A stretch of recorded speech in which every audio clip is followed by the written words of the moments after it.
I'm Robert Waters, responding to Joshua Richardson's sermon on divorce and remarriage that he presented at the Hazel Park Church of Christ in Michigan. And I've received this, the audio from this sermon because some members were disturbed by it, mainly because he spent over 20 minutes criticizing my material and he did not accurately represent my position. I'm thankful that the audio of the sermon was presented to me because it gives me the opportunity to help others see the truth about the real question here, and that is, who has a right to marry? The biblical answer to this important question is much different from that which Brother Richardson believes and teaches. And if you'll stay with me through this material, you just might afterward think the matter is really very simple and wonder why you were not able to see it before. Joshua obviously believes, or rather obviously feels an obligation to teach what he believes to be the truth. But what is most important is that before teaching on a biblical subject, especially important one must first get the facts. Because there is nothing a preacher can do that is worse than teaching error that might result in his hearers turning away from God and being eternally lost. The first thing of concern that I noticed in listening to the audio is that Brother Richardson referred to me as Mr. Waters or just Waters. Well, I have to wonder, have I become his enemy because I tell him the truth? Shall all who think he teaches some error refrain from referring to him as brother, or even considering him to be a brother, or worse, an enemy? Secondly, while I do not mind brethren reviewing my material if it's done honestly, there seemed to be a bit of an effort in Joshua's sermon to slander me. At best, there was not a great effort to be sure I was represented correctly. James said, chapter 4, verse 11, "Brothers and sisters, do not slander one another. Anyone who speaks against a brother or sister or judges them speaks against the law and judges it." Exodus chapter 20, verse 16, "Thou shalt not bear false witness against thy neighbor." The commentator Gill said on this passage, "Neither publicly in a court of judicature, by laying things to his charge that are false, and swearing to them, to his hurt and damage, nor privately by whispering, tale-bearing, backbiting, slandering, by telling lies of him, traducing his character by innuendos, sly insinuations, and evil suggestions, whereby he may suffer in his character, credit, and reputation, and in his trade and business." Paul wrote to the Thessalonians, 2 Thessalonians 3:14, "And if any man obey not our word by this epistle, note that man, and have no company with him, that he may be ashamed. Yet count him not as an enemy, but admonish him as a brother." Joshua obviously thinks I teach error. But did he seek to admonish me as a brother according to the teachings of Paul? Joshua mischaracterized my teaching differently than others have done. For sure, the wording he used is different. He stated in his sermon that I teach that, and I quote, "God never really limited divorce," unquote. Now that's nothing I have ever said, nor is it what I believe and teach. He later stated that I believe it is okay to divorce as long as one gets a certificate. Well, I have used scripture and debate to prove that divorce ends a marriage, but this is not the same thing that Joshua has charged that I teach. Paul tells the husband to love his wife and the wife to obey her husband, Ephesians 5:25 and Colossians 3:18. When Paul teaches on love and submission, when his teachings on these things are obeyed, there will be every effort to make a marriage work. Thus, it is not okay to divorce. By the way, Joshua, there is no divorce if there is no certificate. Surely you're aware that God used his own personal example to show when a divorce is needed and what is necessary to accomplish it. A divorce is needed when the spouse is unfaithful and refuses over a reasonable period of time to repent, as was the case with Israel, God's wife. Now, this is not to say a divorce does not do what it was intended to do, regardless of who initiates it and for whatever reason, or whenever it is done. It does. Divorce does what God intended it to do. God gave the law for the benefit of the woman so that if rejected, she would be free from the marriage, be able to marry again, and not be destitute. Also understand that Jesus rebuked the Jewish men not only for their practice of putting away, but also for their idea that the putting away and the consequent breaking of the covenant was justified if only they would give a certificate of divorce. Now, this is what the problem the Jews had, that Joshua charges that I have. And I'm noting the problem they had and noting how wrong it is. So Joshua has misrepresented me and, in fact, slandered me on this. Now, Joshua brought up the woman at the well. So let's take a look at this text. It's John chapter 4, verse 16. Jesus saith unto her, Go, call thy husband, and come hither. The woman answered and said, I have no husband. Jesus said unto her, Thou hast well said, I have no husband, for thou hast had 5 husbands, and he whom thou now hast is not thy husband. And that saith thou truly. Well, first of all, this text proves that one is not married to another simply because they're shacking up or had sex, as some contend. Jesus said the man she was with was not her husband. Second, note that Jesus said she had had 5 husbands. In view of the teachings of Moses in Deuteronomy 24, verse 1 and 2, and Mark 10:3 that confirms it, the teachings of Moses commanding men to give the certificate of divorce, how likely is it that all 5 of her husbands had actually died and none of them had divorced her? And divorce was rampant during the time of Jesus. Traditional teachers say divorce does not end a marriage unless it was for adultery, and that if the divorced person marries another, he or she is not really married or not married in God's eyes. But don't forget what we just read. Jesus said she had had 5 husbands.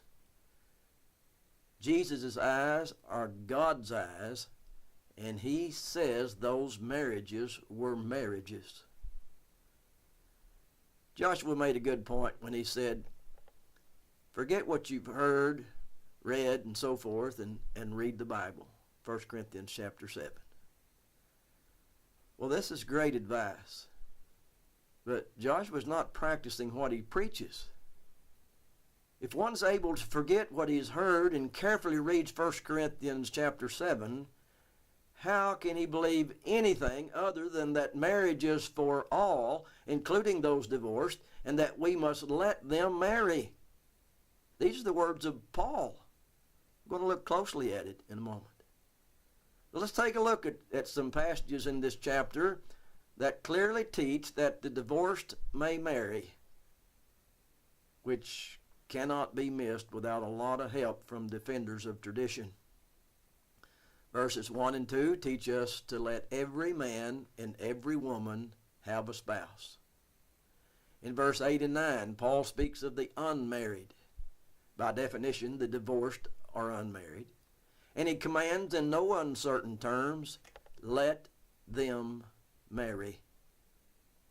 In verses 27 and 28, Paul contrasted those that are bound, that is married, with those that are loosed, those that are divorced. He then makes it very clear that the loosed do not sin if they marry. Now this is contrary to what traditional teachers are teaching. It's contrary to what Joshua believes and teaches. He makes it very clear that the loosed do not sin if they marry. Now no preacher I know denies that these passages are inspired of God, but some try in vain to make it appear that they are not applicable to one that is divorced, unless he initiated the divorce for adultery. But this cannot be the situation, because Paul never even hinted at such an idea. Instead, he made clear statements to the contrary. And so there is every appearance that some are not endeavoring to use good hermeneutics in their study of this important subject. Now, Joshua, did you really mean what you said when you made the comment that people should forget what they have learned and learn from 1 Corinthians 7? This chapter has been ignored and or perverted for many years. But many people are seeing what Paul said and are accepting it. It's especially easy for people to understand and believe what Paul said when they're also presented with a logical explanation, a hermeneutically sound explanation as to what Jesus was actually teaching. If you'd like to study this chapter further, I have a comprehensive study of chapter 7, 1 Corinthians chapter 7 on my website, totalhealth.bz. That's boy zebra, totalhealth.bz. I wish to note that Joshua did not end his sermon by emphasizing the need to study this chapter.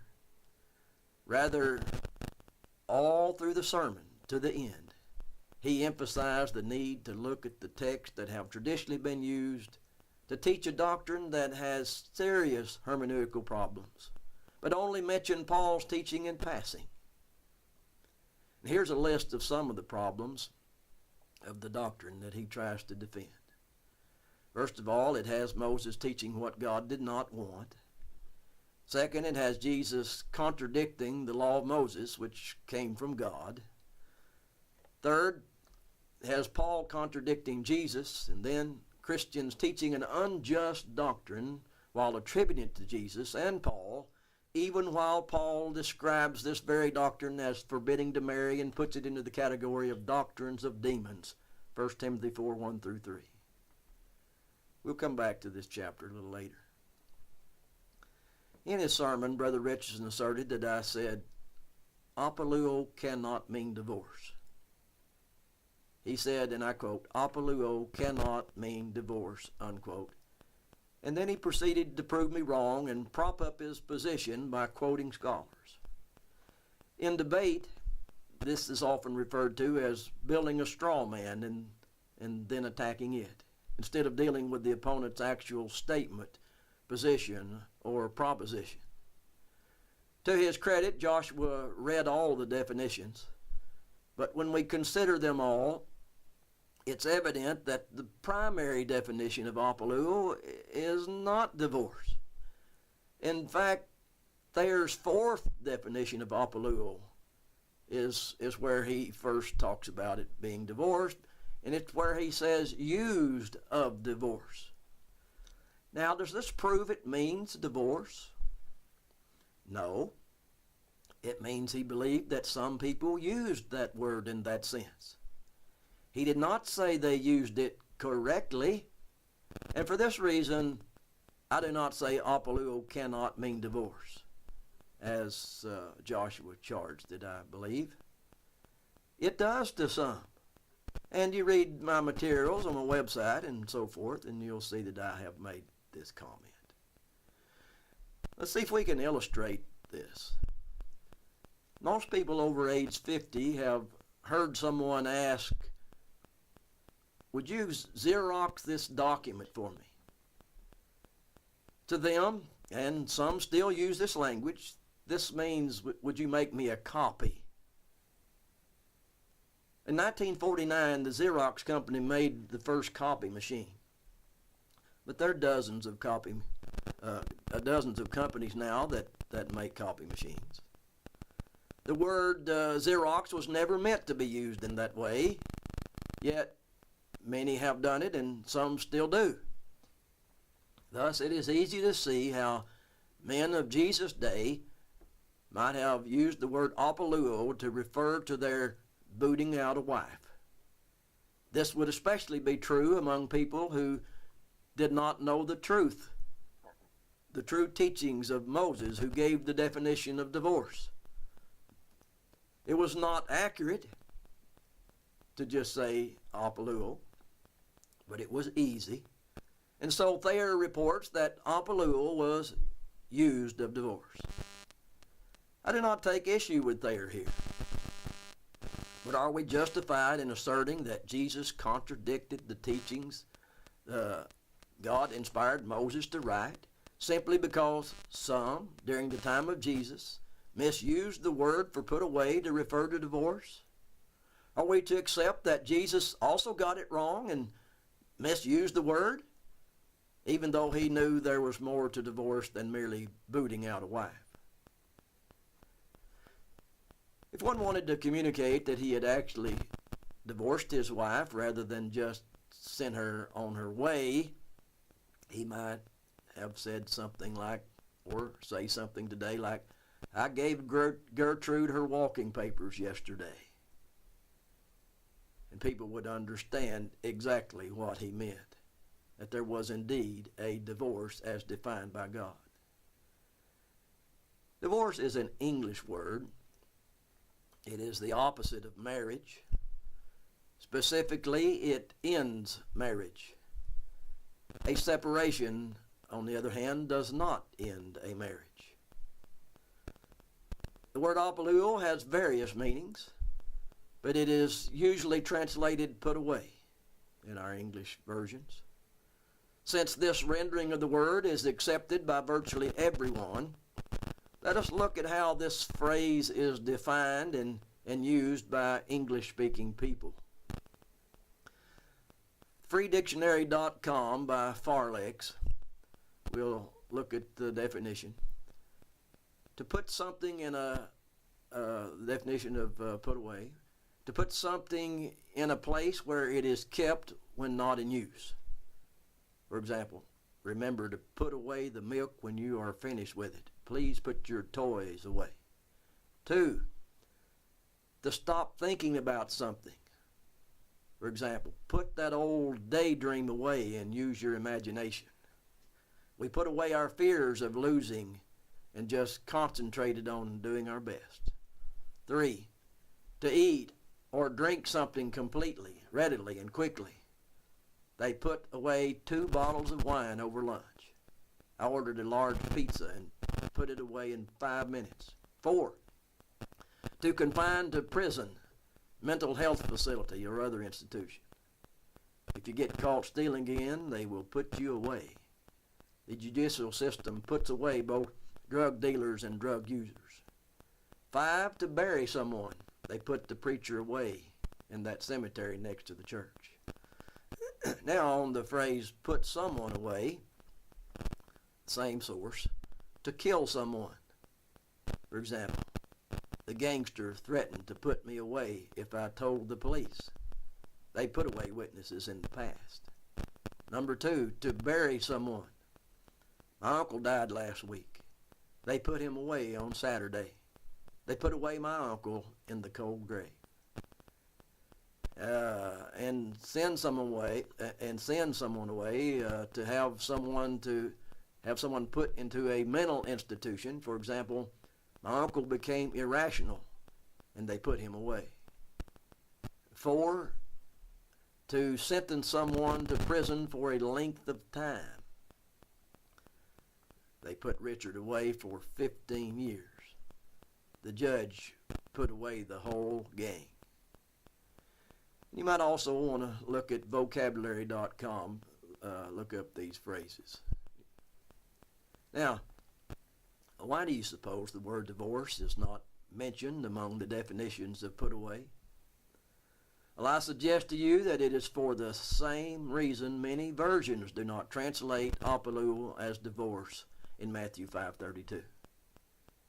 Neither put away nor the Greek word apalo, from which it is translated, means divorce. Here's a list of some versions that do not translate apalo as divorce. ASV, the American Standard Version, considered to be the most reliable and accurate of all versions. YLT, WYC, WEB, WE, MKJV, LITV, DRB, Darby, BBE. Lexicographers sometimes refer to Matthew chapter 1 verse 19 as scriptural support for the idea that apalo was used of divorce. The text tells us Joseph was of a mind to apalo marry privately. This is the conclusion that he came to after he realized that, or thought that his betrothed had committed fornication. And you know, many assert that they were married at this time because the translation refers to her as his wife. But the Greek word for woman and wife are the same word, and we look at other scriptures in the context, we see that they were not married at that point, that the marriage actually came later, and this is something that really no one denies. Obviously, a couple is not married before they're married. It's also true that an engagement or betrothal is not marriage. Thus, the argument that this passage proves that the word apalo means divorce is baseless. Please listen carefully to what I'm about to say. Moses gave the definition of divorce. It's in Deuteronomy chapter 24, verse 1 and 2. The definition is found in verse 1, and the result is found in verse 2. A man who would divorce his wife was commanded to write a certificate of divorce. Let me rephrase that. A man who wanted to end a marriage was commanded to write a certificate of divorce, put it into her hand, and send her out of the house. Verse 2 says, and when she is departed out of his house, she may go be another man's wife, the American Standard Version.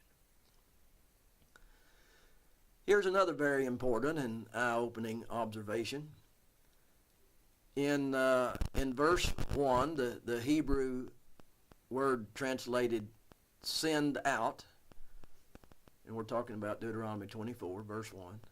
In verse 1, the Hebrew word translated send out is shalach. The Greek equivalent is apalo. Strong does not include divorce in his definition of shalach, at least not in my reference sources, and neither do some other experts in the language. And here is another one you might want to look at, lexiconcordance.com. Here's a question for you, Joshua. What were the Jewish men doing before the command of Moses was given? Were they writing the certificate and giving it to a woman that they wanted nothing more to do with? Or were they just shalaching or apaloing, if you will? Now, if you say they were divorcing as God defined it, why were the men commanded to give the woman a certificate? And why would Jesus later say the woman that was apaloed would commit adultery if she married another? Friends, after Moses gave the precept, there was no alternative but to write a certificate of divorce and give it to her if a man wanted to please God and ending the marriage the way God said to do it, so that she might be free to marry another. Failure to give the certificate was sin It was sin against God for not obeying him. It was sin against the woman for not freeing her as God designed to be done. When they did as God commanded, they were in obedience to the command. When they obeyed, it was not man putting us under, but God, and it was final. Whether the reason for the action was just or unjust, the outcome was and is today the same. The text says, with the certificate, she may go be another man's wife. Without it, Jesus explains, she would commit adultery if she married or took up with another man. And this is true evidently because she was still hitched, if you will. Here's another question. If a Jewish man refused to give the certificate, but just cast his wife out of the house, the motive being so that he could keep the dowry that she brought to the marriage, would this be a sinful act against the wife? What do you say, Joshua? Yes or no? Would it be a sin against the wife to do this? Well, it obviously would be sinful to do this, and if Jesus did not deal with this sin in Matthew 19 and verse 9 and in related passages, where did he deal with it? Or do you think he just winked at it or overlooked it? If he dealt with it here, Matthew 19 and 9 and such passages, and it's apparent that he did, then we must conclude that he was not contradicting Moses and changing the law of God after all. Jesus answered the question for you, Joshua, if you're having trouble with it, and at the same time described the sin as he condemned those who were practicing it. And it's found in Mark 10 and verse 11, which says, and he saith unto them, whosoever shall put away his wife and marry another committeth adultery against her. Jesus said they were committing adultery against her in their putting these women away.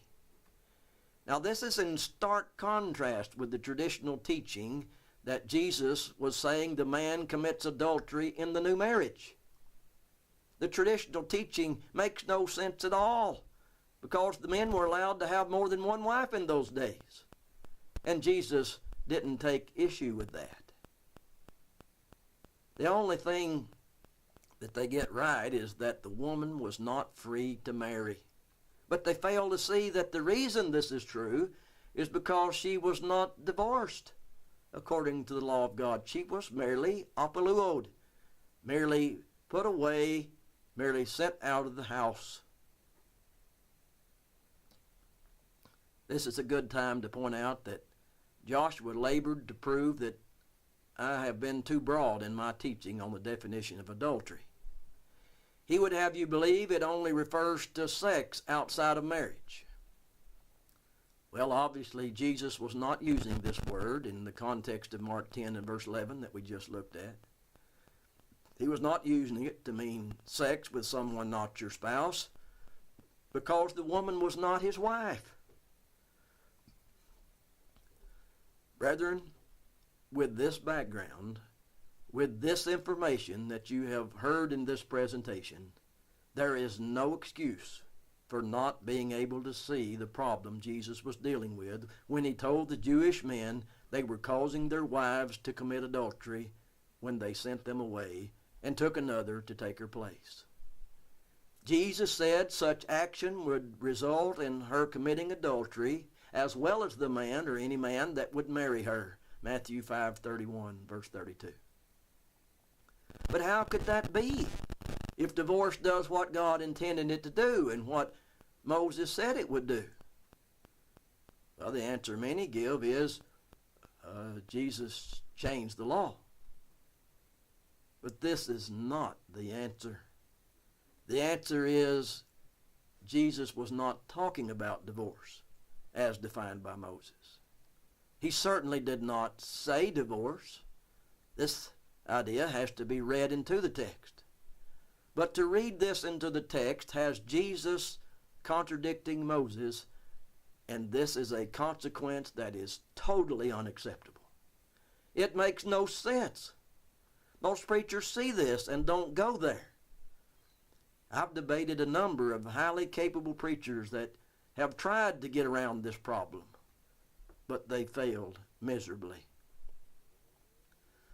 On the other hand, the idea that the word apalo was not used by Jesus to refer to divorce has no inherent hermeneutical problems. Jesus said the man committeth adultery against her, a non-sexual thing, likely equivalent to what God called treachery and transgressing the covenant. In Hosea chapter 6, verse 7, we see where the prophet said, "But they, like men, have transgressed the covenant. There have they dealt treacherously against me." Thus, transgressing a covenant, and marriage is a covenant, is treachery. And we also read in Malachi chapter 2, verse 16, "For the Lord, the God of Israel, saith that he hateth putting away. For one covereth violence with his garment, saith the Lord of hosts. Therefore take heed to your spirit, that you deal not treacherously." The word translated put away is from the Hebrew word shalah, that we have seen is merely the last part of the divorce process, and thus not divorce at all. It's actually what God hates in the case where there is a legal scriptural marriage.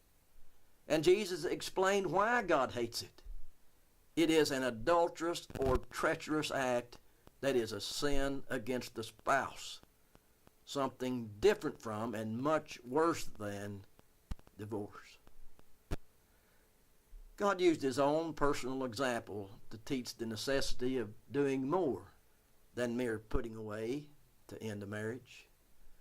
When he divorced Israel, he did it according to the law. Jeremiah 3, verse 8, "And I saw when for all the causes whereby backsliding Israel committed adultery, I had put her away and given her a bill of divorce." And so God did not just put away shalah. He followed the law in giving the bill of divorce. First, putting away is not divorce, not according to the law. Second, an actual divorce allowed for the divorced, the one who received the certificate, to marry another, as we have seen from reading Deuteronomy 24, verse 2. There is no indication that a woman that did not receive the certificate could become another man's wife. If she was just put away, she was not free to marry. The certificate of divorce legitimized the second marriage, regardless of whether the man had a good reason for divorcing her or not. Now this makes sense, doesn't it? It is fair and it is just. But many reject what makes sense, is fair and just, because they have been led to believe that Jesus said only the one who initiates a divorce for adultery may marry again. Is this what Jesus said? Is this true? Or is this just human tradition based on a misunderstanding and misapplication of what Jesus actually taught? There are many reasons it cannot be true, but one reason many have missed is the fact that Paul said Israel, the guilty party in the divorce, married Christ. In Romans chapter 7, verses 1 through 4, let's take a look at what Paul teaches here in this regard. In verse 1, we see who is addressed. Them that know the law, which has to be Israel, God's wife. Then in verse 4, Paul says, "Wherefore, my brethren, ye also are become dead to the law by the body of Christ, that ye should be married to another, even to him who is raised from the dead, that we should bring forth fruit unto God." Naturally, those who are determined to maintain and defend their tradition and value it more than truth are going to say something to try to explain this away, to try to defend their teaching. But after the smoke clears, it will still be there, and it will still plainly say, Jesus married Israel. Tradition says Israel, or anyone divorced, cannot marry again. But Paul teaches to the contrary here and other places, and it is not ambiguous at all. In 1 Corinthians 7, Paul answers questions about marriage that are asked by Christians. He does not deal with the unique problem of Jewish men putting away but not divorcing, as did Jesus. In verse 1 and 2, he responds by commanding to let every man and every woman have a spouse, and he gives the reason for it, that they might avoid fornication. In verse 8 and 9, Paul talked about the unmarried. By definition, divorced persons are unmarried, and he says, let them marry.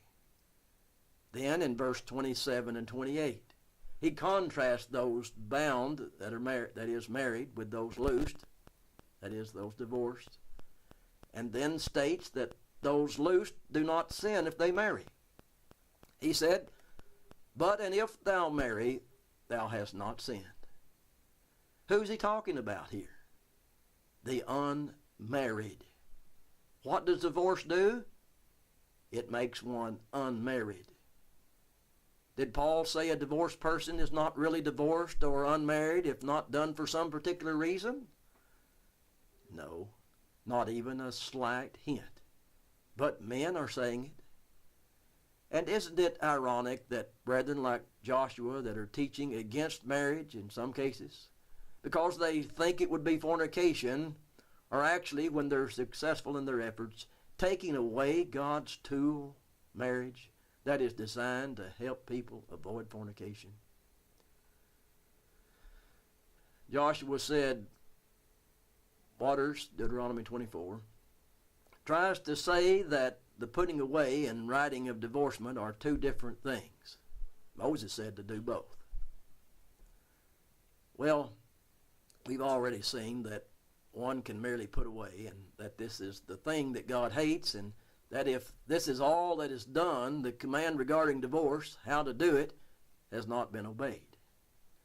We have seen that God himself did more than put away, and that his teaching, using his personal example, emphasized the fact that the writing of divorcement is essential before the woman may go be another man's wife. And yes, Joshua, as you stated, Moses said to do both. Two things, not just one, not just apalo, not just put away or send away. If you had a point there, I do not see how it helped you. At any rate, Joshua, you need to stop trying to twist Jesus' teachings to force him to agree with what is traditionally correct.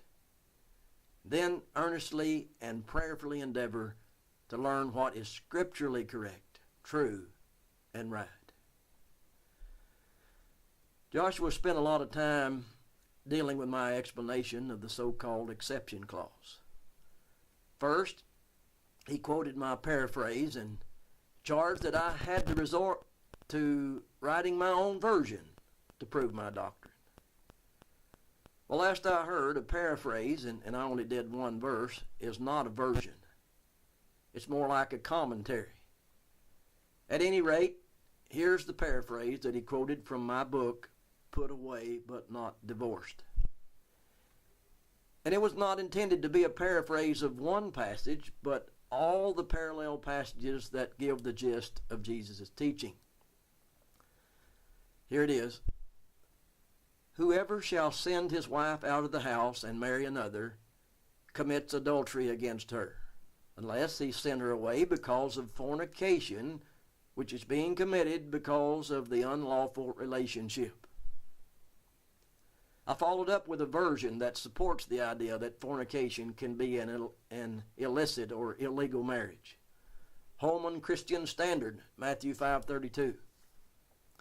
Except in a case of sexual immorality, fornication, or possibly a violation of Jewish marriage laws causes her to commit adultery. Here's another version, New American Bible, Matthew 19:9. I say to you, whoever divorces his wife, unless the marriage is unlawful, and marries another, commits adultery. Joshua did not help his case when he read a definition in his sermon that supports the idea that the exception clause, except for porneia, could be applicable to a man that sends away his wife because they are close relatives. We have two examples of such marriages in the New Testament. Matthew chapter 14, verse 3 and 4. Herod, who had his brother's wife, Herodias, contrary to the law, Leviticus chapter 20, verse 21. The other, the man who had his father's wife, 1 Corinthians chapter 5, verse 1. Such relationships are called incest. As John said to Herod, they're not lawful. Paul spoke of the relationship that was the problem among the Corinthian church as fornication. Such fornication as is not so much as named among the Gentiles, Paul said. Let's look at Strong Hebrew and Greek dictionary on the definition of porneia. Harlotry, including adultery and incest, figuratively idolatry, fornication. Joshua pointed out the observation I made in my book about the fact that one can prove anything if he's allowed to change the definition of words. Well, this is exactly how the devil has been successful in his use of traditional teaching that forbids marriage for the divorce. First of all, Satan changed moichao, M-O-I-C-H-A-O, translated adultery, to mean only sexual relations outside of marriage. This is what how he has defined it. Satan got apalo to be translated divorce in many versions, and therefore tricked many readers of the Bible to think Jesus was changing the law of God that allowed the divorced woman to marry. He has been successful in causing many to ignore the meaning and importance of the word apostason, which Strong defines as divorce, a certificate of divorce. He has tried to change porneia to exclude incest, though not with full success.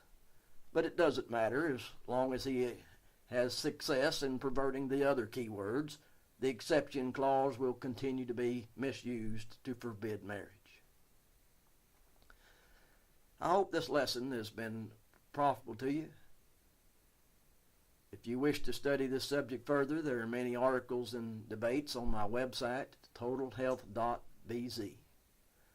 Also, Tate Publishers has published my book, Put Away But Not Divorced. This is a 211-page book in which I have sought diligently to make this subject so simple one cannot miss it.